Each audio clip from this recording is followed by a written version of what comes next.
মনটাকে শান্ত করার জন্য 10 মিনিট হাঁটার সময় নিজের পদক্ষেপ গুনতে পারেন। এটা খুব ইফেক্টিভ। যদি মনটা খুব অশান্ত হয়ে ওঠে, হাঁটার সময় নিজের পদক্ষেপ গুনতে পারেন 10 মিনিট, মন শান্ত হয়ে যাবে। অথবা মাথাটাকে সম্পূর্ণ ফাঁকা করে দিয়ে আকাশের দিকে তাকিয়ে থাকতে পারেন এবং তাকিয়ে আপনার কোনো পুরনো স্মৃতি, পুরনো কোনো ভালো লাগার বিষয় আপনি রোমন্থন করতে পারেন। আরো সহজ বুদ্ধি হচ্ছে রবীন্দ্রসঙ্গীত শোনা, মন শান্ত হয়ে যাবে। আচ্ছা, এই রবীন্দ্রসঙ্গীত আসলে ম্যাজিকের মতো আর কি। এই বুড়ো মানুষটা হতচ্ছাড়া একটা বুড়াটা কে? রবীন্দ্রনাথ। এর জন্য প্রেম করাও সমস্যা। পৃথিবীর প্রত্যেকটা মেয়ে তার প্রেমে পড়ে বসে আছে, অন্তত প্রত্যেকটা বাঙালি মেয়ে।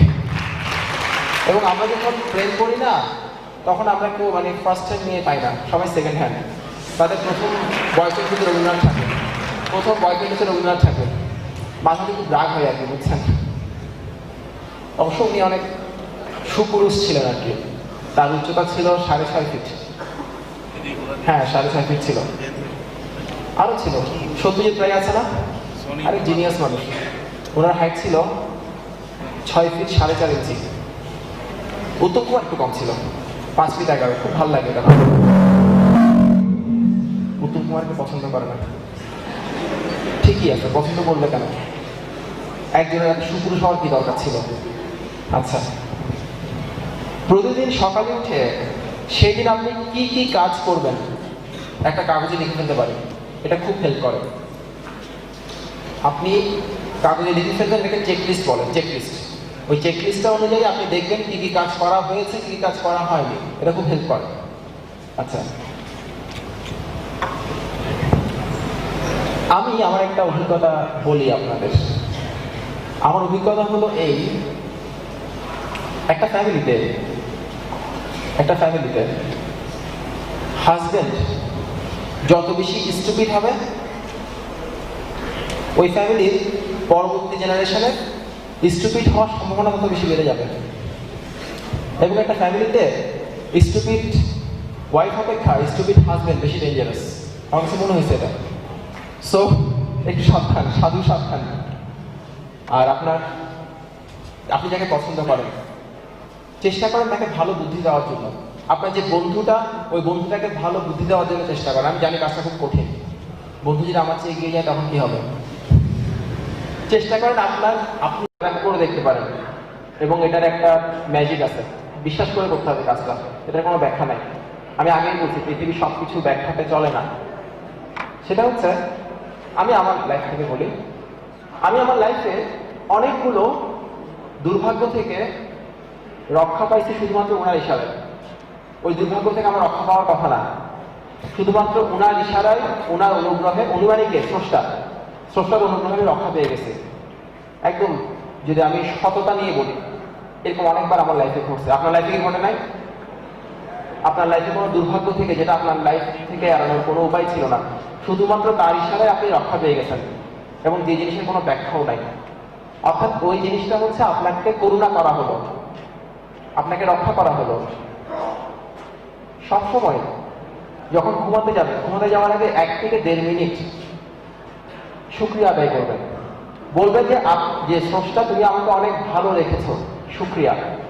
যত বেশি শুকরিয়া আদায় করবেন, আপনার মানসিক শক্তি তত বেশি বৃদ্ধি পাবে, আপনার অ্যাচিভ করার ক্ষমতা তত বেশি বৃদ্ধি পাবে। এবং যে লোক শুকরিয়া আদায় করে না, সে কখনোই বেশি যেতে পারবে না, কখনোই না। এটা করে দেখতে পারেন। আচ্ছা, পরেরটা,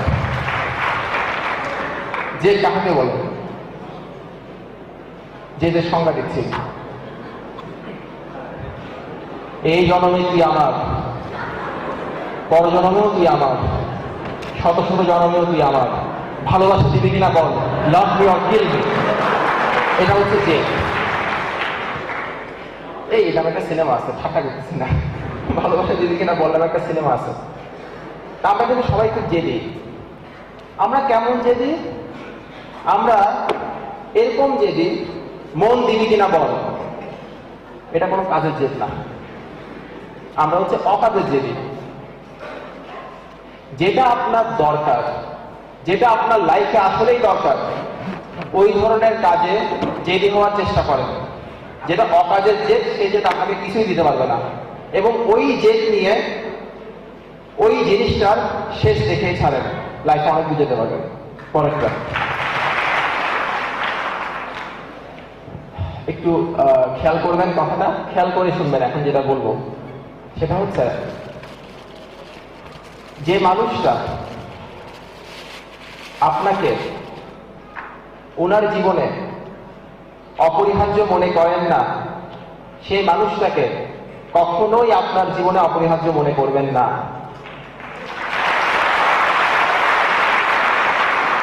যে মানুষটা আপনাকে ছাড়াই মহা সুখে বেঁচে আছেন, শ্বাস প্রশ্বাস নিচ্ছেন, নিঃশ্বাস নিচ্ছেন, সে মানুষটার জন্য দম আটকে মরে যাওয়ার কোনো মানে হয় না। It is stupid. আপনি বলতে পারেন, তাকে নিয়ে আমার লাইফের অনেক সুন্দর সময় কাটিয়েছে, আমার লাইফের সেরা সময়গুলোতে সে পাশে ছিল, আমি যখন ভালো ছিলাম তখন সে পাশে ছিল, কষ্টের সময় ছেড়ে চলে গেছে, আমি কিভাবে তাকে ভুলে যাব? আপনি তাকে নিয়ে কত সময় ছিলেন সেটা ইম্পর্টেন্ট না, আপনি সামনের দিনগুলোতে তাকে লাইফ থেকে ডিলিট করে কত দিন থাকতে পারবেন সেটা হচ্ছে ইম্পর্টেন্ট। এটা মাথায় রাখবেন। রিডিং হ্যাবিট বাড়ান। এটা খুবই, আমি বলি ঠাট্টা করে এভাবে করে, যে মধ্যবিত্ত ফ্যামিলির একটা স্টুডেন্টের জন্য সবচেয়ে বড় অ্যাসেটগুলোর একটা হচ্ছে রিডিং হ্যাবিট। রিডিং হ্যাবিট বাড়ান এবং পড়ার সময় চেষ্টা করেন খুব দ্রুত পড়ার জন্য চেষ্টা করেন, এবং চোখ বুলিয়ে পড়া তো বোঝেন না, চোখ বুলিয়ে পড়ার চেষ্টা করেন, যেগুলো ইম্পর্টেন্ট জিনিস সেগুলো বেশি করে পড়ার চেষ্টা করেন। এটা হবে কি, আপনি অল্প সময় বেশি করতে পারবেন। দ্রুত পড়াটা কিন্তু অনেক বিশাল একটা অ্যাসেট, দ্রুত পড়তে পারার ক্ষমতা। অনেকে আমরা খুব আস্তে আস্তে পড়ি, যার ফলে বেশি বই পড়তে পারি না, বেশি পেজ পড়তে পারি না, বেশিটুকু পড়তে পারি না। পড়তে কিছু বইয়ের নাম লিখেছি, মোটিভেশনাল বই, যে বইগুলো আমাকে অনেক হেল্প করেছিল। এটা তো মুখে বলার দরকার নেই। আলকেমিস্ট আছে, আউটলায়ার্স আছে, দ্য সিক্রেট আছে, the Monk who sold his Ferrari, you can win, এই বইগুলো আছে। বিভিন্ন গ্রেট ম্যানদের বায়োগ্রাফি পড়তে পারেন। আমি খুব জীবনী পড়তে পছন্দ করি, জীবনী এবং আত্মজীবনী পড়তে পছন্দ করি। এটা আমাকে অনেক বেশি হেল্প করে, আমার লাইফে অ্যাচিভ করতে অনেক বেশি হেল্প করে, নিজেকে সংযত রাখতে, নিজেকে ঠিক রাখতে অনেক হেল্প করে। বায়োগ্রাফি পড়তে পারবে। আচ্ছা, প্রতি মাসে কমপক্ষে 2 দিন রোজা রাখবেন। কেন? আমি আমার এক্সপিরিয়েন্স থেকে দেখছি, রোজা বা উপবাস আমাদের মানসিক শক্তি বাড়াতে সাহায্য করে, সংযত রাখতে সাহায্য করে, আমাদেরকে আরেকজনের দুঃখটাকে ফিল করতে সাহায্য করে, লোভ কমাতে সাহায্য করে, এবং অনেক বেশি কাজ করার ক্ষমতা দেয়। এই কাজটা করে দেখতে পারেন প্রতি মাসে 2 বার। পরেরটা, লেটস এক্সপিরিয়েন্স খাইকে পান বানা রসগোল্লা, কাকা ছাড়ে।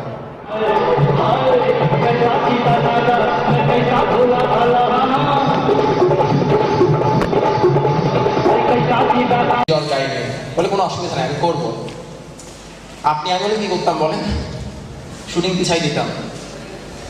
এই মানুষটা শুটিং পিছাই দেয়, এই শুটিং করছে, এবং ডন সিনেমা কিন্তু সবচেয়ে সুপারহিট মুভিগুলোর মধ্যে একটা, এবং উনি সেই দিন ওই ডিসিপ্লিনটা রাখতে পারছে বলে উনি অমিতাভ বচ্চন এবং আমরা অমিতাভ বচ্চন না। এটাই হচ্ছে ডিফারেন্সটা তৈরি করবে গ্রেটম্যানদের সাথে আমাদের। এখন আমরা দেখি এই যে বিভিন্ন গ্রেট যারা সুপারস্টার, এই সুপারস্টারদের সুপারস্টার হওয়ার রহস্যটা কোথায়? আমি কিছু সুপারস্টারের বায়োগ্রাফি স্টাডি করে যেটা আমার কাছে মনে হয়েছে আমি সেটা শেয়ার করেছি। অন্যরকম হতে পারে, আমি বায়োগ্রাফি করে এটা জেনেছি। পরেরটা, কে বস? কে এই বসের নাম কি? আমি ওদেরকে বস বলতে পছন্দ করি। আমি গ্রেট ম্যানদের অনেক শ্রদ্ধা করি, অনেক বেশি রেসপেক্ট করি। অমিতাভ বচ্চন, অমিতাভ বচ্চনের লাইফস্টাইল করে আমার কাছে যেটা মনে হয়েছে, উনি ওনার লাইফে এমন একটা দিন নাই যেদিন উনি ডিসিপ্লিন ভঙ্গ করেছেন, এমন একটা দিনও নাই। এমন একটা দিন নাই যেদিন উনি ফিল্মের শুটিং সেরে দেরি করে গেছেন, এমন একটা দিনও নাই, এবং এটাই ওনাকে এগিয়ে রেখেছে, ডিসিপ্লিন। পরেরটা, একটা কথা আমার অসম্ভব প্রিয় একটা কথা, এই কথাটা আমাকে অসম্ভব মোটিভেট করে এবং আমি কাজ করার সময় এটা মাথায় রাখি। You can love me or hate me, but you can't ignore me. তুমি আমায় ভালোবাসতে পারো, তুমি আমায় পছন্দ করতে পারো, অথবা পছন্দ নাও করতে পারো, কিন্তু তুমি আমাকে ইগনোর করতে পারবে না। কথাটা কার, কেউ জানেন? শাহরুখ খান, বস।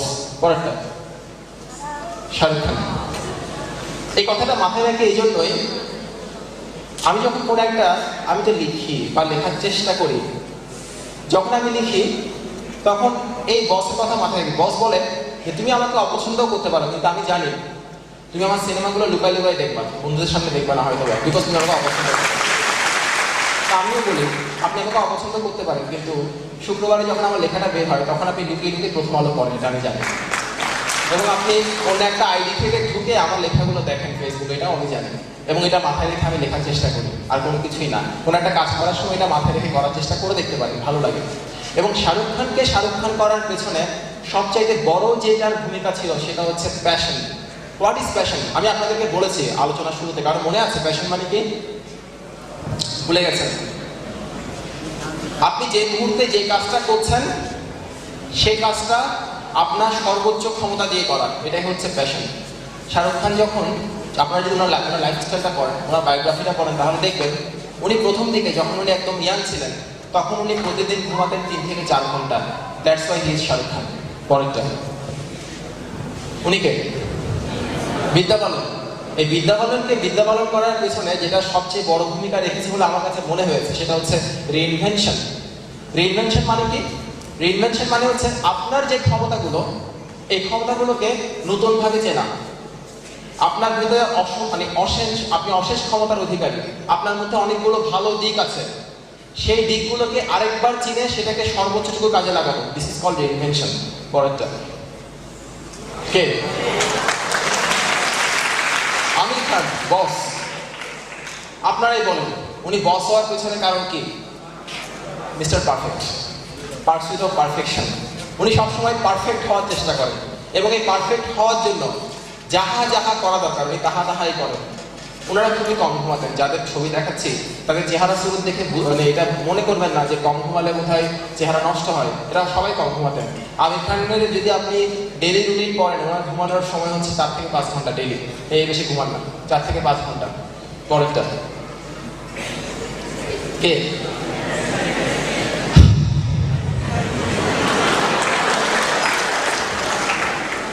সে আমার নয়, ক্যাটরিনা। ক্যাটরিনার আজকের অবস্থানে আসার পেছনে ওনার সবচাইতে, আপনি যদি ওনার ওই লাইফস্টাইল পড়েন বা উনি শুটিং সেটে কি করেন সেগুলো যদি পড়েন তাহলে দেখবেন সেটা হচ্ছে পার্সিভারেন্স। পার্সিভারেন্স মানে কি?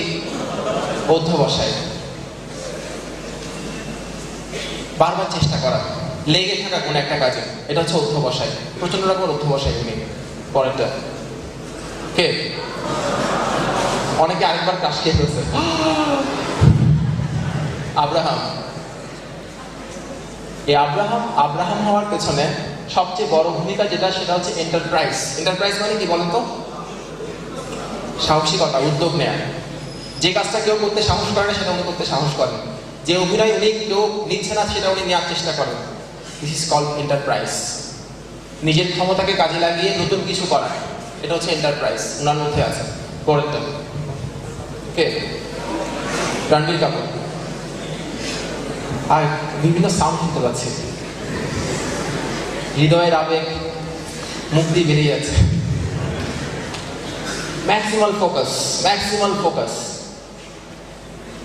যে কাজটা করছে ওই কাজটাতে ম্যাক্সিমাম ফোকাস দেওয়া, ম্যাক্সিমাল ফোকাস দেওয়া, সর্বোচ্চ ফোকাস দিয়ে করা, সর্বোচ্চ আন্তরিকতা দিয়ে করা। পরেরটা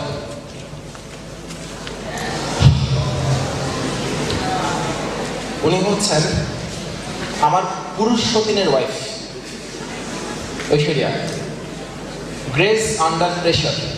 আপনি যদি ওনার বিভিন্ন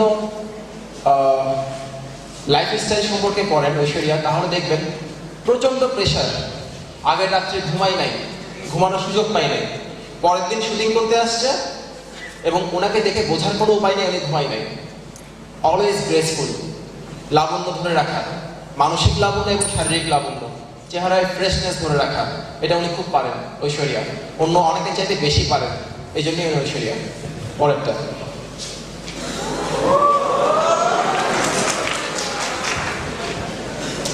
এদেরকে দেখলে আসলে আমাদের ছেলেদের অনেকেই শুট করতে ইচ্ছে করে, এখানে কোনো ক্রাইম নেই। Winners attitude. ঋত্বিক রোশন বিশ্বাস করেন হি ইজ এ উইনার। কখনো পেয়াহে মুক্তি পাওয়ার আগে উনি কি কি করতেন যদি একটু পড়ে দেখেন তাহলে দেখবেন উনি তখন থেকে বিশ্বাস করতেন উনি সুপারস্টার হবেন, এবং সুপারস্টার হওয়ার জন্য সর্বোচ্চ যা যা করা দরকার উনি তা তা করার চেষ্টা করতেন। This is called winners attitude. আপনি ইমাজিন করেন you are a winner. Because you are a winner you have to do something which others don't. এমন কিছু করতে হবে যেটা অনেকেই করবে না আপনার অবস্থানে থেকে। This is called winners attitude. Okay, পরেরটা সালমান খান, যিনি 50 বছর বয়সের পরে এসে বলেছেন প্রত্যেকটা পুরুষের ঠিক সময় বিয়ে করা উচিত। সালমান খানের একটা খুবই যেটা আমার কাছে ভালো লাগে, উনি বলিউডের অন্যান্য তারকাদের চাইতে অনেক বেশি পরিমাণে দান খয়রাত করেন, অনেক বেশি পরিমাণে দান করেন অন্য অনেক তারকার চাইতে। সবচেয়ে বেশি দান করেন সালমান খান, এবং এই জিনিসটাই ওনাকে এগিয়ে রেখেছে। মানুষের দোয়া কিন্তু কাজে লাগে, আমি খুব বিশ্বাস করি, মন থেকে বিশ্বাস করি মানুষের দোয়া কাজে লাগে, বিশেষ করে গরিব মানুষের দোয়া। যারা বড় লোকরা আসলে দোয়া করে না, আমি জানি না, আমি বলতে পারবো না। আপনি একটা বড় লোককে খাওয়ায় কখনো নাম পাবেন না, একটা গরিবকে খাওয়াই দেখেন সে অনেক দোয়া করবো, অনেক খুশি হবে। এবং সালমান খান এটা অনেক বেশি পেয়েছেন, বেশি পাচ্ছেন। পরেরটা, এটা আপনি, আপনার কোন স্পেশাল ট্রেটসটা আপনাকে অন্য 10 জন থেকে এগিয়ে রাখবে আপনি মনে মনে ভেবে নেন। আপনার নিশ্চয়ই এমন কোনো গুণ আছে যেটা অনেকেরই নাই, সেই গুণটাকে ম্যাক্সিমাম ইউজ করার চেষ্টা করেন। It's up to you. Next, একটা গান শুনবো না, শুধু ফিল করবো, এবং একটু খেয়াল করবেন গানটার মধ্যে যিনি গানটা করছেন তিনি গানটা করার সময় নিঃশ্বাস নিচ্ছেন কিনা একটু খেয়াল করবেন।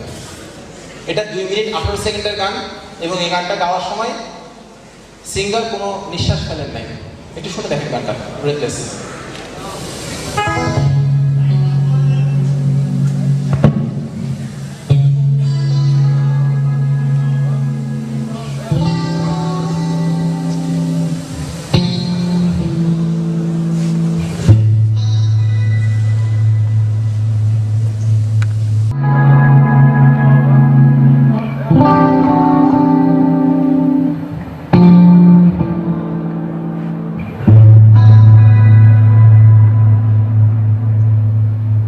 শোনার পর মনে হয়েছিল একটু ট্রাই করে দেখি না কি হয়, কিছুই হয় না। তখন মনে হয়েছিল এই ওরা কিভাবে পারে, আসলে খুব ঈর্ষা করতে ইচ্ছে করে, ওরা কিভাবে পারে আসলে। এটার আনসার পাইছে অনেকদিন পরে এসে। একটা বই আছে আউটলায়ার্স, ম্যালকমের লেখা, ওটাতে দেখেছি পড়ে এই যে জিনিয়াসরা যে কাজটা খুব সুন্দর করে করে, এই অমিতাভ বচ্চন 103 ডিগ্রি জন নিয়ে কিভাবে নাচলো বলেন তো? আপনি পারবেন, আমি পারবো না। উনি কিভাবে করে এক নিঃশ্বাসে একটা গান করলেন, এত বিশাল একটা গান, কিভাবে সম্ভব এত দ্রুত বলে যাওয়া নিঃশ্বাস না ফেলে? প্রত্যেকটা মানুষ যে কাজে মাস্টার, যে কাজে গ্রেট, ওই কাজটা হচ্ছে ওই মানুষটার কমপক্ষে 10 বছর সাধনার ফসল। এটাকে বলা হয় 10,000 আওয়ার্স প্রিন্সিপাল। অর্থাৎ আপনি যদি কোনো একটা কাজ, সে কাজটা যেমনই হোক না কেন, 10,000 ঘন্টা খরচ করেন কোন একটা কাজে, আপনি সেই কাজটাতে মাস্টার হয়ে যাবেন, জিনিয়াস হয়ে যাবেন। জিনিয়াসটা এইভাবে জিনিয়াস হয়। পরেরটা, মাঝে মাঝে সফট মেলোডির কিছু ওরিয়েন্টাল কিংবা ওয়েস্টার্ন ইনস্ট্রুমেন্টাল শুনেন, ভালো কিছু মুভি দেখেন, ভালো কিছু বই পড়েন, এবং সেটা ফেসবুকে বন্ধুদের সঙ্গে শেয়ার করেন। এখন কিন্তু ফেসবুক আছে আমাদের, আমরা শেয়ার করতে পারি, চাইলে শেয়ার করেন। এবং এটা হবে কি, আপনার একটা লাভ হবে, একটা জিনিসকে অ্যানালাইসিস করার ক্ষমতা বাড়বে, চিন্তা ভাবনা সুন্দর হবে, এবং আপনার লেখার স্টাইল ডেভেলপ করবে। আচ্ছা, the magic of 30 seconds versus 22 minutes, এটা একটু বলি। অন্যান্যরা যে বিরক্তিকর কাজটা বা যে কঠিন কাজটা করার সময় 22 সেকেন্ডসে ছেড়ে দেয়, 30 সেকেন্ডসে ছেড়ে দেয়, 30 সেকেন্ড করার পরে আর করতে পারে না। আপনি যদি সেই একই কাজটা 22 মিনিট টানা করতে পারেন, 22 মিনিট, তাহলে আপনি সেই কাজটাতে বস হয়ে যাবেন। মাঝে মাঝে কিছু কাজ থাকে না, যে কাজগুলো করাটা খুব বিরক্তিকর কিন্তু করা উচিত, কষ্টদায়ক কিন্তু করা উচিত, এই কাজগুলো করে ফেলেন। যে বইটা আপনি অনেকদিন পড়বো করে পড়া হচ্ছে না, সেটা পড়ে ফেলেন। বাসার কবরটা পরিষ্কার করে ফেলেন। এবং এই কাজগুলো করলে হয় কি, নিজের উপরে কনফিডেন্স বৃদ্ধি পায় এবং আমাদের কাজ করার ক্ষমতাও বৃদ্ধি পায়, মানসিক শক্তিও বৃদ্ধি পায়। ট্রাই করে দেখতে পারেন। ব্যাগে অন্তত একটা ভালো বই রাখেন, যে বইটা ট্রাভেলিং করার সময় পড়া যায়, অথবা মোবাইলের পিডিএফ হিসেবে রাখতে পারেন। আমি মোবাইলে পিডিএফ রাখি, সুবিধা হয়, পড়তে সুবিধা হয়, বা ব্যাগেও ক্যারি করতে পারেন। মাঝে মাঝে পড়ার চেষ্টা করেন, বেশি না, আধা পেজ পড়েন, অসুবিধা নাই, পড়েন, তারপরও পড়েন। রিডিং হ্যাবিট আপনাকে অনেক কিছু দিবে রিডিং হ্যাবিট। প্রতিদিন কমপক্ষে একজন ব্যক্তিকে হেল্প করেন, কিংবা একজন ব্যক্তিকে ক্ষমা করে দেন যার প্রতি আপনার অনেক রাগ ছিল, যে হয়তো বা কোনো একটা কারণে ভুল করেছিল, যে যার সাথে আপনার কোনো একটা মিসআন্ডারস্ট্যান্ডিং হয়েছিল, তাকে ক্ষমা করে দেখেন না, কেমন লাগে, অনেক শান্তি লাগে। কেন ক্ষমা করবেন? এই ক্ষেত্রে আমি আমার ফিলোসফিটা বলি, আমি কি বিশ্বাস করি বা আমি কোন বিশ্বাস থেকে ক্ষমা করে দেওয়ার পক্ষপাতী। আমরা প্রতিদিন যে কাজগুলো করি, সেই কাজগুলোর মধ্য থেকে যে কাজগুলো অন্যায়, গুনাহ, সেই গুনাহগুলো কিন্তু আমরা স্রষ্টার কাছে স্মরণ করি এবং প্রার্থনা করার সময় ক্ষমা চাই তার কাছ থেকে। যেগুলো আমরা অন্যকে বলতে পারি না, স্রষ্টাকে বলে বলে আমরা বলি, গুনাহগার, আমাকে ক্ষমা করো, ক্ষমা চাই, নিঃশর্ত ক্ষমা চাই। আমার ব্যাখ্যা হচ্ছে এরকম, আমার যুক্তি হচ্ছে এরকম, যদি আমি কাউকে ক্ষমা করতে না পারি, তাহলে স্রষ্টা কেন আমাকে ক্ষমা করবেন আমার গুনাহগুলোর জন্য? এই কারণে আমি ক্ষমা করব, আর কোনো কিছু না। সপ্তাহে একদিন আপনার ব্যালকনিতে দাঁড়িয়ে ভোর হওয়া দেখেন। পৃথিবীর সবচেয়ে সুন্দর দৃশ্যগুলোর একটা হচ্ছে ভোর হওয়া দেখা। ট্রাই করে দেখতে পারেন। মনটাকে অনেক প্রশান্তি দেবে, অনেক শান্তি লাগবে, ভালো লাগবে, নিজের মনে হাসতে থাকবেন। একটা সহজ বুদ্ধি দিই আপনাদের। কিছু মানুষ থাকে না, যারা অন্যদেরকে সম্মান দিয়ে কথা বলতে পারে না? এমন কিছু মানুষ থাকে না যারা অন্যকে সম্মান করে না? প্লিজ, যারা অন্যকে সম্মান করে না বা সম্মান দিয়ে কথা বলে না, এমন কোন লোকের সাথে কখনোই মিশবেন না। ওরা আপনাকে কিছুই দিতে পারবে না, ক্ষতি ছাড়া।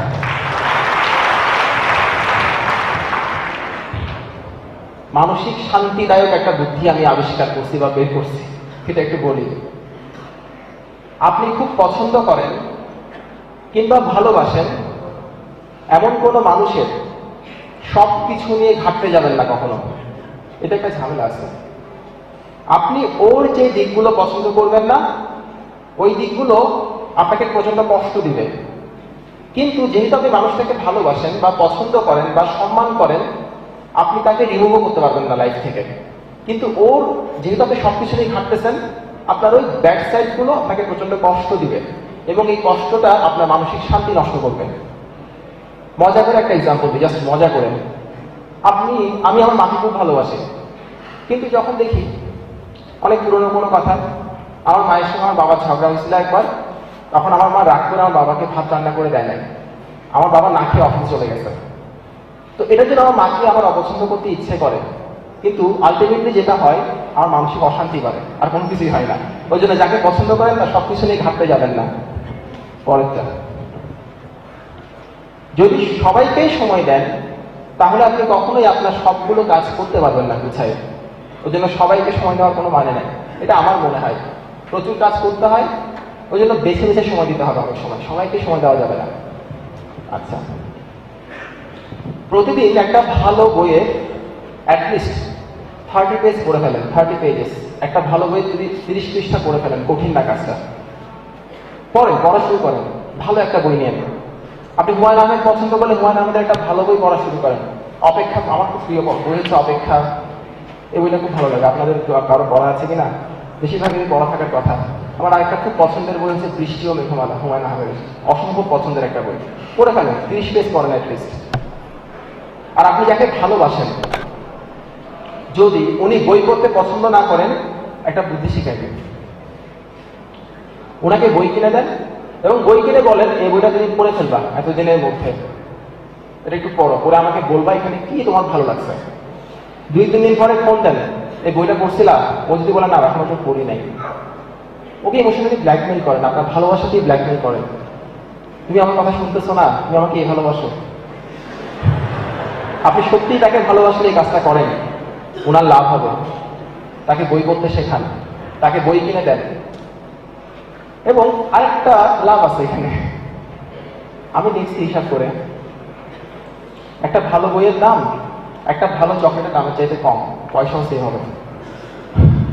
আচ্ছা, এরপরে হচ্ছে আপনার চাইতে যাদের বুদ্ধিশুদ্ধি কম, গবেট প্রকৃতির একটু, যদি তারা আপনার বন্ধু না হয়, তাদের সাথে আপনি কম সময় কাটান। একজন জ্ঞানী লোকের সাথে 20 মিনিট সময় কাটানো 20টা বই পড়ার চাইতে বেশি ইফেক্টিভ, তা আমার কাছে মনে হয়েছে। আচ্ছা, যখনই কোনো একটা এটা খুব করে দেখতে পারেন, আমি খুব করি, এখনো করি। যখন কোনো একটা বিরক্তিকর কাজ করা শেষ করবেন, ধরেন আপনি একটা বিরক্তিকর কাজ অনেকক্ষণ ধরে করার চেষ্টা করতেছেন, হচ্ছে না, কোনো একটা কঠিন কাজ অনেকক্ষণ ধরে করার চেষ্টা করতেছেন, হচ্ছে না। যখন ফাইনালি কাজটা শেষ করতে পারবেন, তখন নিজেকে ঘুষ দিবেন, নিজেকে উপহার দিবেন। কি ধরনের উপহার? আমি যেটা করতাম, ধরেন বিসিএস পরীক্ষার জন্য প্রিপারেশন নিচ্ছি, একটা গাইড, এত বড় গাইড, আমি বললাম এটা তোকে শেষ করতে হবে, মানে আমি নিজের সাথে কথা বলতাম, এটা তোকে শেষ করতে হবে পড়ে। তখন আমি বলতাম এটা পড়ে শেষ করলে আমার কি হবে? তখন আমি বলতাম এরকম যে বাপি তুই যেটা পড়ে শেষ করতে পারিস, তাহলে আমি তোকে 5টা বই কিনে দিব, বা তুই যেটা পড়ে শেষ করতে পারিস, তোকে আমি একটা ক্যাডবেরি কিনে দেবো, আমি চকলেট খুব ভালোবাসি, ক্যাডবেরি কিনে দিব, বা তোকে আমি ঘুরতে নিয়ে যাবো অমুক জায়গায়, বা তোকে অমুক মুভিটা দেখতে দিব, যেগুলো আমার ভালো লাগে কাজগুলো, কিন্তু আমার পড়াশোনার কারণে করা হয় না। যখন আমি প্রিপারেশন নিচ্ছি চাকরির জন্য, তখন তো অনেক কাজই করা হয় না, কিন্তু ভালো লাগে করতে, ওটা দিয়ে লোক দেখাতাম এবং এটা খুব ভালো কাজ করে। নিজেকে লোক দেখান, নিজেকে গিফট দেন, নিজেকে রিওয়ার্ড দেন কোনো একটা কাজ শেষ করতে পারলে, এবং লোক দেখান। যদি অন্য কিছু না হোক, এইটুকু লোক দেখেন, একটা বিরক্তিকর কাজ শেষ করলেন, অসুবিধা কি? আপনার রুমের মধ্যে ঢুকেন, দরজা বন্ধ করেন, জানালা বন্ধ করেন, আপনার পছন্দের একটা মিউজিক ছাড়েন ফুল ভলিউমে, এবার নাচেন, অসুবিধা কি? এই আপনারা কেউ নাচেন না, এরকম করে আমি নাচি। আপনারা কেউ নাচেন না, হয়তো বলতে পারতেছেন না, কিন্তু নাচেন। তবে অবশ্যই দরজা বন্ধ করে আপনার তাণ্ডব নৃত্য অন্যদেরকে দেখানো কি দরকার? আমরা নাচার সময় সবাই মনে করি আমি পৃথিবীর সবচেয়ে সুন্দর করে নাচতেছি, আসলে যে কি করতেছি? প্রত্যেকটা মানুষ যখন আয়নার সামনে দাঁড়ায়, তখন সে ভাবে যে আমি শাহরুখ খান, আসলে সে কি খান? যার মাথায় একটা চুলও নাই, সেও যখন আয়নার সামনে দাঁড়িয়ে চিরুনিটা হাতে নেয়, তখন সে গুনে গুনে বলে 5টা চুল এখনো আছে। হুমায়ুন আহমেদ একটা সুন্দর কথা বলছিল, সম্ভবত কবি উপন্যাসে বলছিল, যে মায়ের ছেলেটা ক্রাচের ভর দিয়ে হাঁটে, ওই মাও যখন ছেলেটা হাঁটে তখন সে বলে মনে মনে, পৃথিবীতে আমার ছেলের চাইতে ক্রাচের ভর দিয়ে এত সুন্দর করে কেউ হাঁটতে পারে না। খুব ভালো লাগছে কথা শুনে, খুব ভালো লাগছে। আচ্ছা, পরেরটা দেখা যাচ্ছে, এটা ক্যাপশন দিতে হবে আপনাদের, এটা ক্যাপশন দিবেন, ছবিটা দেখা যায়, ক্যাপশন ঠিক করেন, আপনাদের কাছ থেকে ক্যাপশন শুনবো। দেখি কেউ একদিন বলেন যে আমি ভাইয়া ক্যাপশন দিতে রাজি, আমি বলতে চাচ্ছি এটা ক্যাপশন কি হবে। আছেন কেউ? এখানে দেখা যাচ্ছে একটা হাত, একটু ওখানে যান। সরি, থার্ড পার্টি ঘৃণা। ভালোবাসার মধ্যে থার্ড পার্টির ঘৃণা থাকবে, এটা তো স্বাভাবিক, বিশ্বের নিয়ম। আপনি যাকে পাইছেন তাকে যে অনেকে পাই নাই, অতএব তাকে ঘৃণা, আপনাকে ঘৃণা করার সকল অধিকার তার হয়ে গেছে। বলেন, এর উপযুক্ত ক্যাপশন দেওয়া যাচ্ছে থার্ড পারসন সিঙ্গুলার নাম্বার। এটা third person singular number, third party singular number, third person singular number. Okay, fine. আর কিছু? হ্যাঁ, মেয়েরা খুব জেলাস ফিল করে, ছেলেরাও করে, আমি করি। বলেন, আপনি বলেন। Sorry, universal truth. আর কিছু? এই আপু বলতেছে, আপু মেয়েদের কাছ থেকে শোনা দরকার। তো একটু আগে কোটা নিয়ে যেটা বললেন, একটু আগে এরকম লাগে। সরি, কোটা। ও কোটা, এটা কোটা। আচ্ছা আচ্ছা, ভালোবাসার কোটায় চলে গেছে, আমরা কই যাব? কে দিবে আশা, কে দিবে ভরসা? আর কিছু? আর কিছু? Don't care. This is jealousy. This is jealousy. পরের স্লাইডটা। আপনি যদি সফল হতে চান, একজন সফল মানুষের ভালো দিকগুলোকে অনুসরণ করার চেষ্টা করেন। যদি ব্যর্থ হতে চান, একজন সফল মানুষকে প্রচন্ড রকমের ঈর্ষা করেন। এটা হচ্ছে একটা মেসেজ। পরেরটা নাই তাই। তিন হাতের মানুষ আমরা অনেকেই আছি যাদের আমাদের হাত হচ্ছে তিনটা, বাম হাত, ডান হাত, আর একটা কি অজুহাত। অজুহাত নিয়ে আমার ভাবনাটা হচ্ছে এরকম, পৃথিবীতে দুইটা জিনিস হচ্ছে কমপ্লিটলি মিনিংলেস, ভ্যালুলেস। দুটো জিনিস, number 1 excuse, number 2 complain. Complain করা এবং এক্সকিউজ দেখা নাই, দুটোর কোনো ভ্যালু নাই। এক্সকিউজের কেন ভ্যালু নাই বলছি, আপনি যদি সাকসেসফুল হন আপনাকে কোনো এক্সকিউজ দেখাতে হবে না। আপনি যদি ফেলিউর হন আপনার এক্সকিউজ কেউ শুনবেই না। অতএব এক্সকিউজের কোনো ভ্যালু নাই। এক্সকিউজ যত কম দেখাবেন লাইফে তত ভালো করতে পারবেন সকল ক্ষেত্রে। আচ্ছা, অনেকে লাইফের এইম থাকে এরকম, বিদেশে গিয়ে মাস্টার্স করব। অনেকে জিজ্ঞেস করে দেখেন আপনি কেন বিদেশে গিয়ে মাস্টার্স করবেন, সত্যি কোনো কারণ সে নিজেই জানে না। এটা কোনো এমএল লাইফ হতে পারে না। প্লিজ বিদেশে গিয়ে মাস্টার্স করবেন। আমার মনে হয় কি জানেন, ক্যারিয়ারটাকে প্রথমে সেটেল করেন, সিকিউর করেন, এরপরে আপনি ঘুরে বেড়ান, বিদেশে যান ঘুরতে, অসুবিধা কি? মাস্টার্স কেন, পিএইচডিও করে আসেন, পোস্ট ডক্টরেটও করে আসেন, কোনো সমস্যা নাই। কিন্তু আমি দেখছি অনেকের সাথে কথা বলে, ও বিদেশে যাবে মাস্টার্স করার জন্য, উচ্চশিক্ষার্থী বিদেশে যাবে। উচ্চশিক্ষা করে কি হবে নিজে জানে না। এরকম উচ্চশিক্ষার আসলে তেমন কোনো ভ্যালু আছে কিনা আমি জানি না। পরেরটা, প্রতি 15 দিনে একদিন মোবাইল ফোন মুক্ত এবং ঘড়ি মুক্ত দিবস কাটান। আমি করি কাজটা, জাস্ট মোবাইলটা অফ করে ফেলে রাখি। আমি এমন কোনো গুরুত্বপূর্ণ ব্যক্তি না যে আমাকে ফোন করে না পেলে বাংলাদেশের জিডিপি কমে যাবে। ওই জন্য আমার কাছে মনে হয় একটা দিন আমি আমাকে দিই না, অসুবিধা কি? কারো ফোনই ধরবো না, ওই দিনটা আমার, শুধুমাত্র আমার। আমি ঘুরে দেখবো না, বাজুক না দুইটা, গোসল করবো না, সমস্যা কোথায়? যখন ইচ্ছা তখন করবো, মুভি দেখতে থাকবো, অসুবিধা কি? এই কাজটা আমি প্রতি 15 দিনে একদিন করার চেষ্টা করি। অনেক শান্তি দেয়। জানে আমরা অনেক বকা টকা দেয়, আমরা তো বকবে না, আমাদেরকে পাঠাইছে আল্লাহ বকা দেওয়ার জন্য। এরপরে হচ্ছে আরেকটা কাজ আমরা করি অনেকে, একটা ফোন আসছে মোবাইলে, আমি জানি এই ফোনটা রিসিভ করলে আমার মেজাজ খারাপ হবে, মন খারাপ হবে, এটা আমি খুব ভালো করে জানি। তা সত্ত্বেও জেনে শুনে বিষ পান করি, ফোনটা রিসিভ করি। প্লিজ, যে ফোনটা রিসিভ করলে আপনার মন খারাপ হবে, আপনি আগে থেকে জানেন, মেজাজ খারাপ হবে আগে থেকে জানেন, সে ফোনটা রিসিভ করবেন না, দরকার নেই। এর কারণ হচ্ছে পৃথিবীতে সকল ঝড়ই একসময় থামে। ওয়েট করেন ঝড়টা থামার জন্য, বুঝতে পারছেন? একসময় তার মেজাজ ঠান্ডা হবে, তখন রিসিভ করেন, তখন আপনি কল করেন, এর আগে না। আচ্ছা, আপনি সম্মান করেন কিংবা পছন্দ করেন বা আইকন মানেন এরকম কোন একটা মানুষের 10টা ভালো দিক কোন একটা কাগজে লিখে ফেলেন। এরপর মাঝে মাঝে, যেমন ধরেন একটা মানুষের কথা বলার স্টাইল আপনার খুব পছন্দ, একটা মানুষের হাত নাড়ানোর স্টাইল আপনার খুব পছন্দ, তাকানোর ভঙ্গিটা আপনার খুব পছন্দ, হাঁটার ভঙ্গিটা আপনি খুব পছন্দ করেন। আপনি মাঝে মাঝে অভিনয় করেন যে আপনি তার মতো করে হাঁটতে পারেন, আপনি তার মতো করে কথা বলতে পারেন এবং তার মতো করে সেই কাজটা করার চেষ্টা করেন। যদি রেগুলারলি প্র্যাকটিস করেন আপনার মধ্যে একটা চেঞ্জ আপনি দেখবেন, মাস্ট। হয় রাত্রে দেরিতে ঘুমাবেন অথবা ভোরবেলায় উঠবেন, আর কোনো অপশন নাই। সব কাজ শেষ করার বুদ্ধি দুইটাই, হয় রাত জাগতে হবে অথবা শেষ করার বুদ্ধি দুইটাই, হয় রাত জাগতে হবে অথবা ভোরবেলায় উঠতে হবে। আপনি বলতে পারেন ভোরবেলায় উঠতে ইচ্ছা করে না ভাইয়া, রাত জাগেন। আবার রাত জেগে যদি আপনি কাউকে দোস্ত কেমন আছিস, দোস্ত ভালো আছি, এইটুকু কাজ করার জন্য 2 ঘন্টা লাগলে কিন্তু সমস্যা আছে, তখন সেই রাত জেগে তেমন কোনো কাজ হবে না। আমি এভাবে করে বলি, আমার একটা লেখা আছে, 27 বছর বয়সে যখন বললে হয়ে ব্যাংকের চাকরি খুঁজছেন।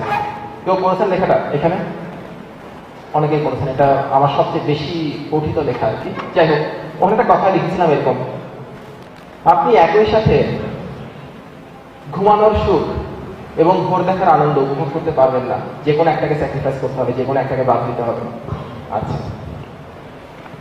কোন একটা কাজ আপনাকে করতে হবে, আপনি করলেন কি, যেহেতু কাজটা করতে হবে আপনি হুট করে পরিশ্রম করা শুরু করে দিলেন, এই কাজটা করবেন না। আপনাকে যে কাজটা করতে হবে সে কাজটা আপনি কিভাবে করবেন, কতটুকু করবেন, কেন করবেন সেটা আগে ঠিক করবেন। ঠিক করার পর বুঝে শুনে পরিশ্রম করবেন। আমরা বেশিরভাগ মানুষই ব্যর্থ হই এজন্য না যে আমরা পরিশ্রম করি না, আমরা বেশিরভাগ মানুষ ব্যর্থ হই এজন্য যে আমরা ঠিকভাবে পরিশ্রম করি না। ঠিকভাবে পরিশ্রম করা শিখতে হবে। আরেকটা থিওরি বলি, হেডলাইট থিওরি। হেডলাইট থিওরিটা কেমন? একটা গাড়ি যখন চলতে শুরু করে তখন যে হেডলাইটটা, ওই হেডলাইটটার সামনের কিছু অংশ আলোকিত করে না, করে তো নাকি? তখন আমরা দেখি ওই অংশের মধ্যে কোনো বিপদ আছে কিনা, কোনো ঝামেলা আছে কিনা। যদি না থাকে তখন আমরা সেই অংশটা দূরত্ব অতিক্রম করি, তখন গাড়ির হেডলাইটটা আরো কিছু অংশ আলোকিত করে, এভাবে করে করে আমরা টোটাল ডিস্টেন্সটা ক্রস করি। একটা গাড়ির হেডলাইট কখনো কি টোটাল ডিস্টেন্সটাকে আলোকিত করে? করতে পারে? আমাকে যদি ডেস্টিনেশন পর্যন্ত আলোকিত করে দেখাতো, ধরেন একটা গাড়ির হেডলাইট আমাকে একেবারে গন্তব্য পর্যন্ত আলোকিত করে দেখালো, তখন আমি দেখতাম কি অনেক দূরে এক ছিনতাইকারী দাঁড়ায় আছে, আমি ওখানে যাওয়া মাত্র সে আমাকে ধরে ফেলবে। তখন আমি আমার জার্নিটা স্টাডি করতাম না। এমনও তো হতে পারে আমি ওখানে যাওয়ার আগেই সেই ছিনতাইকারী অন্য একজন থেকে ছিনতাই করে ওই জায়গা থেকে পালাইছে, হতে পারে না? পারে তো। কিন্তু আমি যদি আগে থেকে টোটাল ডিস্টেন্সটা নিয়ে ভাবতাম তাহলে আমার স্টাডি করা হতো না। আমরা যখন কোনো একটা কাজ শুরু করি তখন আমি বলবো আপনারা কখনোই টোটাল যে প্রসিডিওর সেটা নিয়ে ভাববেন না কখনো।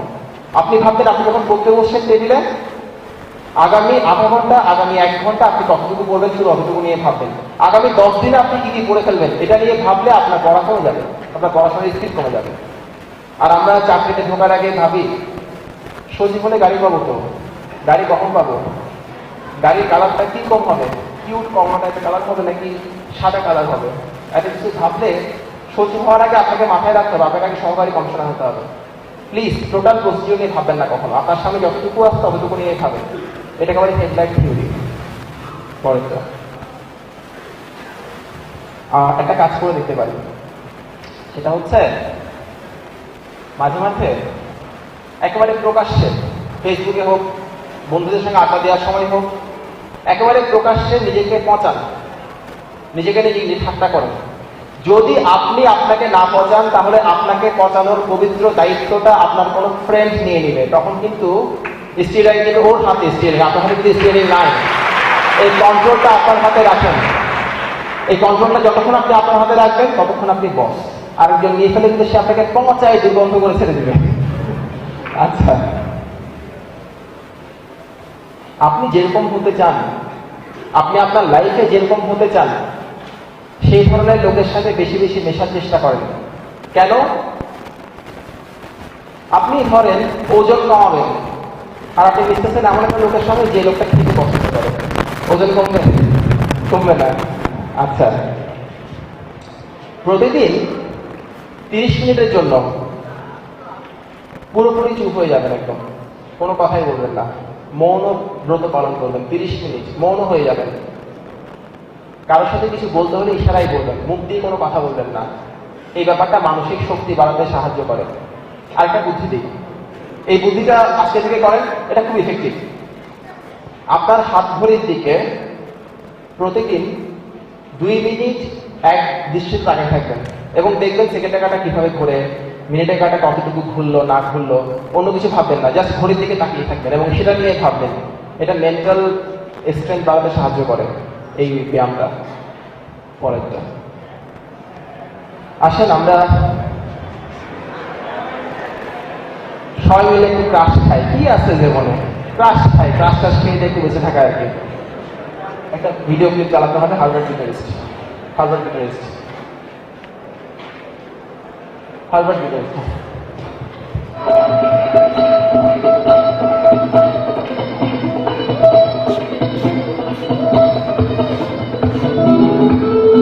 আঙুলে কোনো পিক পড়ে না, দেখছেন পিক পড়ছে কোনো? পিক ছিল না। এবং এই লেভেলের গিটার বাজানোর জন্য একটা মানুষকে কত বেশি জিনিয়াস হইতে হয়, কত বেশি এক্সপার্ট হইতে হয়, যারা গিটার বাজাতে পারে তারা জানে। এখানে শেষ না। আমরা বলি না অনেক সময় আল্লাহ সবাইকে সব কিছু দেয় না, যাকে দেখতে অনেক সুন্দর বানায় তাকে আর কোনো কিছুই দেয় না, অনেক সুন্দর বানায় কিন্তু অন্য কোনো গুণ দেয় না। একে দেখলে মনে হয় চেহারাও দিছে, গুণও দিছে। এই ছেলেটা হার্ভার্ড বিশ্ববিদ্যালয়ের স্টুডেন্ট এবং এই ছেলেটা তার ব্যাচের ফার্স্ট বয়।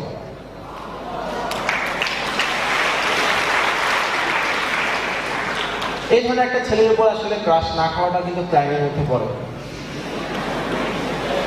আমি প্রচুর ক্রাশ খাই, ক্রাশ আমার অত্যন্ত প্রিয় খাদ্য। সকালে খাই,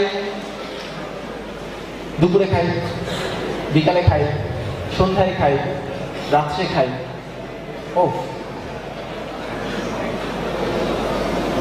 যখন আমি উত্তম কুমারের মুভি দেখি তখন মনে হয় ওর মতো বলতে পারতাম।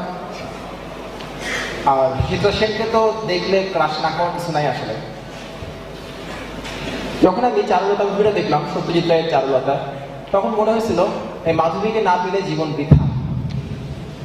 যখন একটা মুভি দেখছিলাম ballad of a soldier, Russian movie, তখন মনে হয়েছিল সেখানে মিষ্টি নিয়ে আমার বাসায় থাকলে আমি সব কিছু ছেড়ে দিয়ে রাজি আছে, কোনো সমস্যা নেই। শবনম দেখার পর মনে হয়েছিল, শবনম উপন্যাসটা পড়ার পর মনে হয়েছিল শবনমের মতো একটা মেয়ে এই মুস্তফা আলীর মতো পেট মোটা মানুষকে কেন ভালোবাসবে, আমাকে ভালোবাসবে না কেন, ওরকম মনে হয়েছিল। যখন ছবির দেশে কবিতার দেশে পড়লাম তখন মনে হয়েছিল মার্গারিটা কেন সুনীলকে ভালোবাসবে, সুনীলের থেকে তো আমি দেখতে সুন্দর, আমাকে কেন ভালোবাসবে না। মাঝে মাঝে যেমন হয় ফেসবুকে অনেক সুন্দর সুন্দর মেয়ের ছবি দেখি, শুধুই ভালোবাসতে ইচ্ছে করে এবং মনে হতে থাকে সে আমার নয়। প্রচন্ড রকম রাগ হয়।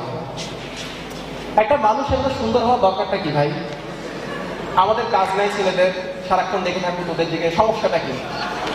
এরকম মনে হয়। অবশ্য ফেসবুকে বেশিরভাগ মেয়ে সুন্দর, ফেসবুকে অসুন্দর মেয়ে পাওয়া যায় না।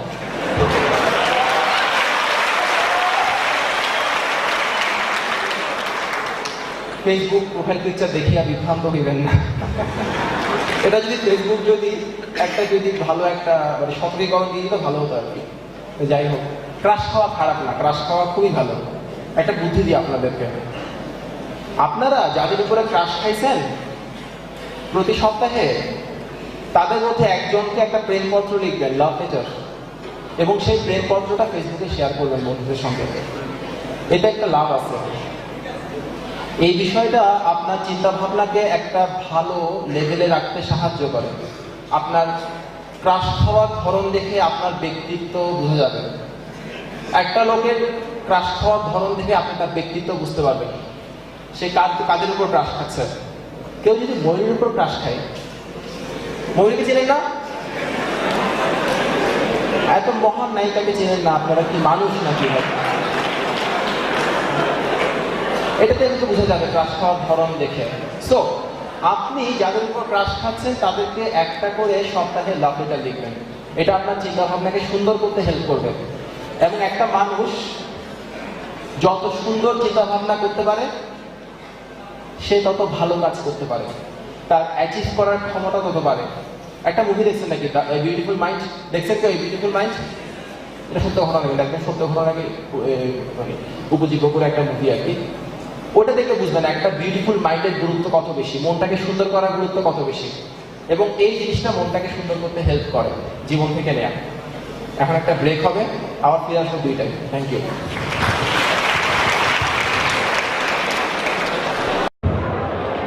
এখনো আসে নাই, শুরু করি না? ক্লাস খাওয়া তো শেষ, পরের স্লাইডে।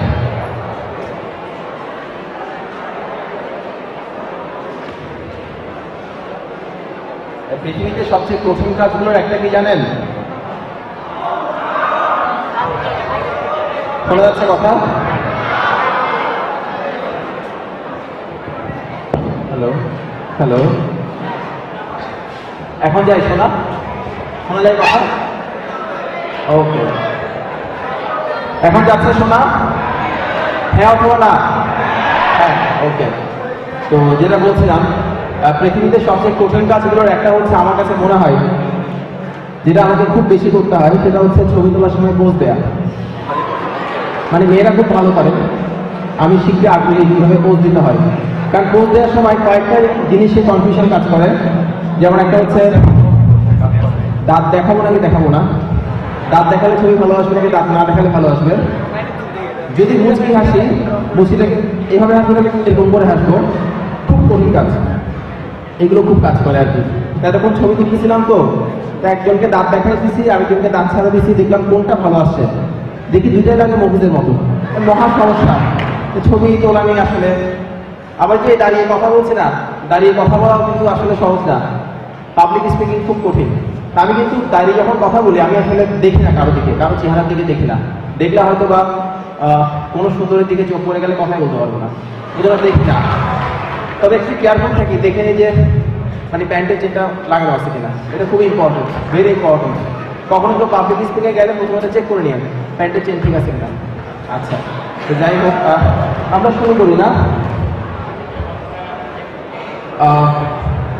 আপনারা প্রায় সময় একটা কথা ভাবতে পারেন এবং এটা আপনাদের কথা শোনা যায় না, যাচ্ছে না? একটু সাউন্ডটা বাড়ান। হ্যাঁ, এখন শোনা যাচ্ছে? তো সেটা হচ্ছে একটা কথা মাঝে মাঝে ভাবতে পারেন এবং এটা আপনার এমনি লাইফকে ঠিক করে দিতে হেল্প করবে। এমনি লাইফটা শুধু আপনি আপনার ক্যারিয়ার পাথটা কীভাবে হাঁটবেন ওটা ঠিক করে দিতে হেল্প করবে। সেটা হচ্ছে আপনি যদি মারা যান, আপনার মৃত্যুর পর আপনার কবরের গায়ে একটা কথা লেখা থাকে না, ওটাকে কি বলে বলেন তো? এপিটাফ বলে। হ্যাঁ, তো আপনার এপিটাফে কোন কথাটা লেখা থাকবে এটা আপনি মাঝে মাঝে ভাববেন এবং কাগজে লিখবেন। আমার কাছে মনে হয় শুধু ভাবাটাই আসলে যথেষ্ট না, কাগজে লিখতে হয়। আমরা তো ভুলে যাই, কাগজে লিখতে হয়। তো কাগজে লিখে রাখবেন আপনার এপিটাফে কোন কথাটা থাকুক বলে আপনি চান, এটা লিখে রাখবেন এবং ওই অনুসারে কাজ করতে চেষ্টা করবেন। যেমন আমি আমার এপিটাফটা ঠিক করেছি এভাবে করে, আমি চাই আমার কবরের গায়ে এই কথাটা লেখা থাক, এখানে যে মানুষটি শুয়ে আছে এই মানুষটি মৃত্যুর আগেই বেঁচে ছিল। আমি চাচ্ছি এইটুকু লেখা থাক এবং আমি ওই অনুসারে কাজ করে যাচ্ছি। তো আপনারা আপনাদেরটা ভেবে রাখবেন। ওদের খুব ফানি একটা এপিটাফ পেলাম ইন্টারনেটে সার্চ করার সময়। সেটা হচ্ছে এক লোকের কবরের গায়ে লেখা আছে, মানে স্পেনের এক ভদ্রলোক, স্প্যানিশ ভাষায় লেখা। এখানে যে লোকটি শুয়ে আছে সেই লোকটি একজন অসাধারণ স্বামী ছিলেন, একজন ভালো বাবা ছিলেন, কিন্তু অত্যন্ত বাজে একজন ইলেকট্রিশিয়ান ছিলেন। আপনারা বুঝছেন লোকটা কিভাবে মারা গেছে? আচ্ছা, এরপরে হচ্ছে আপনি যদি মারা যান, হ্যাঁ, আপনি যদি মারা যান, আপনার মৃত্যুর পর আপনার জন্য অনেকেই কাঁদবে। আপনার ফ্যামিলির বাইরে কিংবা আপনার কাছের বন্ধুদের বাইরে আপনার জন্য কারা কারা কাঁদবে একটা লিস্ট করেন এবং প্রতিদিনই এমন কিছু করার চেষ্টা করেন যাতে আপনার এই লিস্টটা দীর্ঘায়িত হয়। লিস্টটা যত লম্বা হবে আপনি তত হ্যাপি হবেন লাইফে। আচ্ছা, আপনার 15টা বাজে দিক, বা নেগেটিভ দিক একটা কাগজে লিখে ফেলেন এবং ওই বাজে দিকগুলো থেকে মাঝে মাঝে দিয়ে একটা রিমুভ করার চেষ্টা করেন। আর যখনই কোনো একটা বাজে দিক দূর হবে তখন কি করবেন বলছিলাম, নিজেকে কি করতে হবে? রিওয়ার্ড দিতে হবে, পুরস্কার দিতে হবে। হ্যাঁ, নিজেকে পুরস্কার দিতে হবে, কিন্তু আসলেই খুব কাজে দেয় নিজেকে ঘুষ দেওয়া, নিজেকে পুরস্কার দেওয়া। হ্যাঁ, পরেরটা রাগ কমানোর একটা বুদ্ধি দিই। খুব রেগে গেলে মানে আমি দুটো কাজ করি। একটা হচ্ছে মাথা নিচু করে মাটির দিকে তাকিয়ে, রাগ কমানোর একটা বুদ্ধি দিই। খুব রেগে গেলে মানে আমি দুটো কাজ করি। একটা হচ্ছে মাথা নিচু করে মাটির দিকে তাকিয়ে থাকবেন এবং 100 থেকে 1 পর্যন্ত গোনার চেষ্টা করবেন। 1 পর্যন্ত আসার আগে রাগ কমে যাওয়ার কথা, এটা ফলো করতে পারেন। আরেকটা কাজ করতে পারেন, সিলিংয়ের কোনায় তাকাবেন এবং ওখানে যে দিকে টিকটিকি ঝগড়া করতেছে ওই টিকটিকিগুলো ঝগড়া দেখবেন। যদি কোনো টিকটিকি না থাকে তাহলে আপনার পুরনো কোনো একটা সুখের কথা ভাববেন, কোনো একটা সুখ স্মৃতি ভাববেন, রাগ চলে যাবে। আচ্ছা, আরেকটা ব্যাপার খুব ইম্পর্টেন্ট আমার কাছে মনে হয়েছে, সেটা হচ্ছে সবসময় যারা গ্রেট ম্যান, বিভিন্ন ক্ষেত্রে অনেক লোকই আছেন যারা গ্রেট, তাদের কাজের মাধ্যমে গ্রেট। ওই সমস্ত গ্রেট ম্যানদের যে ভালো দিকগুলো, সে ভালো দিকগুলোকে নিজের জীবনে চর্চা করার চেষ্টা করবেন, রেপ্লিকেট করার চেষ্টা করবেন। এবং গ্রেট ম্যানদের অনেকগুলো বাজে দিকও থাকে, ডার্ক সাইডও থাকে। প্লিজ সে ডার্ক সাইডগুলো নিয়ে ক্রিটিসাইজ করা বন্ধ করেন। এর কারণ হচ্ছে, আমি যেটা বিশ্বাস করি, আমি যেটা বিশ্বাস করে চলি, সেটা হচ্ছে আমি যে মানুষটার সমকক্ষ না, তাকে নিয়ে একটা বাজে কথা বলার অধিকার আমার নাই। আমি এটা খুব বিশ্বাস করি, এটা ফলো করে চলতে পারেন, দেখবেন অনেক কিছু পাবেন। তো বলতে পারেন যে যারা গ্রেট ম্যানদের সব কিছু তো ভালো হয় না, অতএব দুর্জন বিদ্যান হইলেও পরিত্যাজ্য, এটা বলতে পারেন। হুমায়ুন আহমেদের উদাহরণ, হুমায়ুন আহমেদ অনেক গ্রেট রাইটার হতে পারেন, কিন্তু হুমায়ুন আহমেদ তার শাওনকে দিয়ে করছিল, এরকম অনেকেই বলে আর কি, আমি শুনি। এখন আমার কথা হচ্ছে, আমরা হুমায়ুন আহমেদকে চিনি কিন্তু লেখক হিসেবে, শাওনের স্বামী হিসেবে না। আর আমরা কেউ যদি হুমায়ুন আহমেদকে শাওনের স্বামী হিসেবে জাজ করি, লেখক সত্তা বাদ দিয়ে, সেটা কিন্তু আমার মানসিক অবস্থাটা, হুমায়ুন আহমেদের দোষ না। কারণ আমি কিন্তু হুমায়ুন আহমেদ কিন্তু লেখক হিসেবে আমাদের কাছে পরিচিত, শাওনের স্বামী হিসেবে না। আর সাধারণত একটা মানুষকে আমরা যে সাইড দিয়ে বিচার করি, ওটা কিন্তু আমি কোন সাইডটা নিয়ে ভাবতে পছন্দ করি সেটা প্রকাশ করে। আমি যখন একটা মানুষের ডার্ক সাইড নিয়ে ভাবি, এর মানে হচ্ছে এই, আমি নিজে সেই ডার্ক সাইডের বাসিন্দা। একটা গল্প বলি। সকাল ভোর 4টার সময় দুইটা লোকের মধ্যে, মানে খুব তাড়াহুড়ো করে যাচ্ছিল, ধাক্কা খাইছে, ওরা পরস্পরের সঙ্গে ধাক্কা খাইছে। তার মধ্যে একটা লোক হচ্ছে নামাজ পড়তে বের হয়েছে, আর একটা লোক হচ্ছে চুরি করতে বের হয়েছে সকাল সকাল। ধাক্কা খাওয়ার পর যে লোকটা নামাজ পড়তে বের হয়েছে, ওই লোকটা মনে মনে ভাবতেছে, হাই হাই, আমি তো মনে করছিলাম আমি শুধু একমাত্র ভালো নামাজি, আমার চাইতে লোক নামাজি লোক পৃথিবীতে আছে, এই যে লোকটা আমার আগে নামাজ পড়তে বের হয়ে গেছে। যে লোকটা চোখ ছিল, সে ভাবতেছে কি, ওরে বাবা, ওর সাথে আমার কম্পিটিশন দিতে হবে, ও তো আমার আগে চুরি করতে বের হয়ে গেছে। অর্থাৎ একটা লোক একটা মানুষকে যে বিষয়টা দিয়ে জাজ করে, এটা অ্যাকচুয়ালি তার নিজের মানসিকতা প্রকাশ করে। সো আমরা যদি কোনো গ্রেট ম্যানকে যদি তার ডার্ক সাইডগুলো জাজ করি, এটা আমাদের মানসিক অসুস্থতা প্রকাশ করে, আর কোনো কিছুই না। আর গ্রেট ম্যানদের বাজে বাজে কথা বলতে ওদের কিছু এসে যায় না, এটা মাথায় রাখবেন। আপনি আপনার প্রয়োজনে, আপনার স্বার্থে তাদের বায়োগ্রাফি করেন, জীবনী করেন, এবং ভালো দিকগুলোকে রেপ্লিকেট করার চেষ্টা করেন, খারাপ দিকগুলোকে না। আচ্ছা, পরেরটা। জীবনের সব ক্ষেত্রে দুই ধরনের লোককে সবসময় অ্যাভয়েড করে চলবেন। নাম্বার 1, অতি বুদ্ধিমান। নাম্বার 2, অতি পণ্ডিত। এই দুই ধরনের লোককে অ্যাভয়েড করে চলবেন। এই অতি বুদ্ধিমান এবং অতি পণ্ডিত লোক নিজেরাও কিছু করতে পারে না, আমাকে একদম দেখাতে পারবেন না অনেক কিছু করতে পারছে, এবং আপনাকেও কোনো কিছু করতে দিবে না। ওরা সাধারণত মানুষের আত্মবিশ্বাস ভেঙে দেয়, আত্মবিশ্বাস নষ্ট করে দেয়। ওরা আপনার লাইফে তেমন কিছু ভূমিকা রাখতে পারবে না। আচ্ছা, যতটুকু সম্ভব টিভি দেখার সময় বাঁচিয়ে প্রার্থনা করেন। টিভি দেখার টাইমটা শেষ করে প্রার্থনা করতে পারেন, ভালো একটা বই করতে পারেন, ভালো একটা মুভি দেখতে পারেন, ভালো একটা গান শুনতে পারেন। আচ্ছা, যে মানুষটা আপনাকে কোনো একটা কাজে, কিছু লোক আছে না, আপনাকে কোনো একটা কাজে হেল্প করতে পারবে না, কিন্তু আপনাকে বারবার এটা মনে করাই দিবে যে আপনি কাজটা করতে পারবেন না। এতে কিছু লোক থাকে, প্লিজ তাদেরকে অ্যাভয়েড করেন। যে লোক আপনাকে কোনো কাজে হেল্প করতে পারবে না, তাকে কখনোই বলতে দিবেন না যে কাজটা আপনি করতে পারেন না, তার থেকে দূরে থাকেন। পরের কথা, ক্লান্তি ব্যাপারটা কি আসলে? ক্লান্তি কখন আসে? এটা খুব কমন একটা ব্যাপার, কমন একটা প্রশ্ন। দেখেন, আমরা যখন বলি আমি ক্লান্ত, ব্যাপারটার মানে আসলে কি? আপনি পড়াশোনা করতে করতে ক্লান্ত, ভীষণ ক্লান্ত, আপনার শরীর চলে না। তখন যদি আপনার একটা ফ্রেন্ড ফোন করে বলে, দোস্ত চল শপিংয়ে যাই, চল একটু ঘুরে আসি, তখন কিন্তু আপনার ক্লান্তি থাকে না। এই কারণটা কি? এর কারণটা হচ্ছে, আমার কাছে মনে হয়েছে বেশিরভাগ সময়ে ক্লান্তি হচ্ছে একটা মেন্টাল স্টেট, একটা মেন্টাল কন্ডিশন, মানসিক একটা অবস্থা। আমরা যখন কোনো একটা কাজ করতে পছন্দ করি না, তখন আমাদের ব্রেন ভেতর থেকে সিগন্যাল পাঠায়, I am tired, I am tired, I am tired. তখন যেটা করতে পারেন, আপনি যে বিষয়টা ভালো পারেন, যখন আপনি কোনো একটা বিষয় করতে ক্লান্তি বোধ করেন, যেহেতু ক্লান্তি একটা মানসিক কল্পনা, আপনি ওই সময় যে বিষয়টা করতে আপনার কাছে ভালো লাগে বা যেটা করতে আপনার কাছে সহজ মনে হয়, আপনি সেটা পড়ার ট্রাই করে দেখতে পারেন, ক্লান্তি চলে যাবে। এটা খুব ভালো টেকনিক। আরেকটা টেকনিক শিখাইনি ক্লান্তি দূর করার, এটা সত্যিই খুব হেল্প করে। সেটা হচ্ছে, যারা বিসিএস পরীক্ষার জন্য পড়াশোনা করছেন বা বিভিন্ন চাকরি বাকরির পরীক্ষার জন্য পড়াশোনা করছেন, কিংবা অন্য কোনো কাজের জন্য পড়াশোনা করছেন, তাদেরকে বলুন, যখন পড়তে পড়তে ক্লান্তি আসবে, তখন আমি যেটা করতাম, চোখ বন্ধ করে একটু ভাববেন, চাকরিটা পেয়ে গেলে আপনি এবং আপনার কাছের মানুষগুলো কিভাবে বদলে যাবে সেই বিষয়টা কল্পনায় আনার চেষ্টা করবেন, ক্লান্তি চলে যাবেন। এই প্র্যাকটিসটা করে দেখতে পারেন। আচ্ছা, নিজের পছন্দের একটা গান মাঝে মাঝে গলা ছেড়ে গাইবেন, নিজেকে রিওয়ার্ড দেওয়ার জন্য, ভালো লাগানোর জন্য। আপনি পছন্দ করেন বা পারেন এমন কোনো একটা কবিতা আবৃত্তি করবেন, মাঝে মাঝে গলা ছেড়ে গান গাইবেন।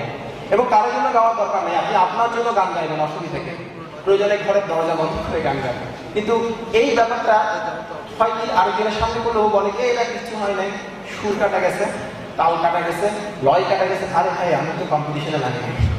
সো নিজের জন্যই গান করবেন। আমাদের এক বন্ধু ছিল, তাই ফিলোসফিতে গান খুব রেসপেক্ট করি। ওর ফিলোসফি ছিল এমন, ও নিজের জন্য গান করতো, নাম বলবো না, নাম বলা যাবে না।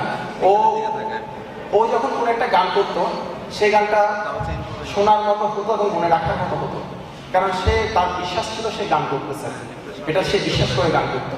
এবং এমনও অনেক সময় হয়েছে, ওর মুখে একটা গান শোনার পর ওই গানটা আমার পছন্দের তালিকায় ছিল, সেটা অপছন্দের তালিকায় চলে গেছে, কারণ ওর কাছে গানটা শোনার পর আমার কাছে মনে হয়েছে এটা কোন গান। তো তা সত্ত্বেও সে কখনোই নিবৃত্ত হতো না, সে গান করেই যেত, আমি গান গাই বলি, গান আমি গেয়ে যাবো আসলে এটাই মানে চিন্তা ভাবনা। যেমন একদিন পাখি উড়ে, সেটা কত, এই একদিন পাখি উড়ে গানটাকে কত বিদ্রোহভাবে করা যায়, ওখানে আপনি তো বিশ্বাস করে না। তো ও আবার মাঝে মাঝে কবিতা আবৃত্তি করতো, তা আমাদেরকে এসে বলতো দোস্ত একটা কবিতা আবৃত্তি করবো, প্লিজ কি খাবি বল, তারপরে করিস না, এরকম বলতাম। কিন্তু সে কেয়ার করতো না। তো একদিন সে এসে বলে কি দোস্ত, কালকে একটা কবিতা নির্মাণ করছি, সত্যি অনেক ভালো হয়েছে, আমার কাছে অনেক ভালো লাগছে। এখন ওর ভালো লাগাটা আমরা বুঝি, কারণ তার আসলে সেন্সটা নাই, গান ফিল করার সেন্সটা ওর কাছে নাই, কবিতা ফিল করার সেন্সটা ওর কাছে নাই। চিন্তা করলাম দোস্তের একটু শুনতেই হবে, আমার খুব ভালো লাগছে, কালকে আমি রাত্রে এটা করছি, এই সেই হ্যান্ডেল। তো যাও বন্ধু মানুষ, পিড়াপিড়িতে শুনলাম আর কি। তো আপনাদের একটা এক্সাম্পল দিলে বুঝবেন সে যে কত ভয়ঙ্করভাবে গান করছে এবং ভয়ঙ্করভাবে কবিতা আবৃত্তি করতো। সে আবৃত্তি করতেছে এভাবে, আজকে প্রভাতে রবির কল, কেমন খুশিল প্রাণের ফল, কেমন খুশিল তোমার আদরে। থাম থাম থাম থাম, হার্ট অ্যাটাক হয়ে যাবে তো। ও ছিল এরকম একটা ভয়ঙ্কর জিনিস। কিছুদিন আগে সে ফোন করছিল, ভাইবারে ফোন করছিল, আমি ধরতে পারিনি। তো ধরতে না পারার পর সে এখন দেশের বাইরে থাকে, পিএইচডি করতেছে, অস্ট্রেলিয়ায় থাকে। তো সে টেক্সট পাঠাইছে এভাবে করে, দোস্ত ফোনটা ধর, আমি গান শোনানোর জন্য ফোন করি নাই, ফোনটা। ও খুব একটা, আমি এই ওকে খুব ভালো লাগে, আমাদের জন্য ভালো লাগে। ও আসলে কেয়ার করে না কাউকে, কে কি ভাবতেছে কি করতেছে এটাকে কেয়ার করে না। সে শুধু কেয়ার করে, সে মেন্টাল পিসটাকে কেয়ার করে, সে নিজে শান্তিতে থাকছে কিনা, নিজে শান্তিতে সুখে আছে কিনা। আমার ভালো লাগে, খুব ভালো লাগে আমাদের জন্য, মানে ওর এই দিকটা আমার খুব ভালো লাগে। ও আসলে কেয়ার করে না কাউকে, কে কি ভাবতেছে কি করতেছে এটাকে কেয়ার করে না। সে শুধু কেয়ার করে, সে মেন্টাল পিসটাকে কেয়ার করে, সে নিজে শান্তিতে থাকছে কিনা, নিজে শান্তিতে সুখে আছে কিনা। আমার ভালো লাগে এই দিকটা, খারাপ লাগে।